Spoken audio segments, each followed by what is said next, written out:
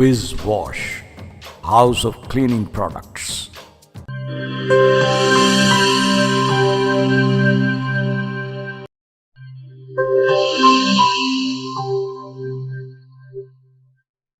This program is sponsored by Shama Banaspati and Cooking Oil, Whiz Wash, Gulistan Property Marketing, SM Foods and Volca Foods International.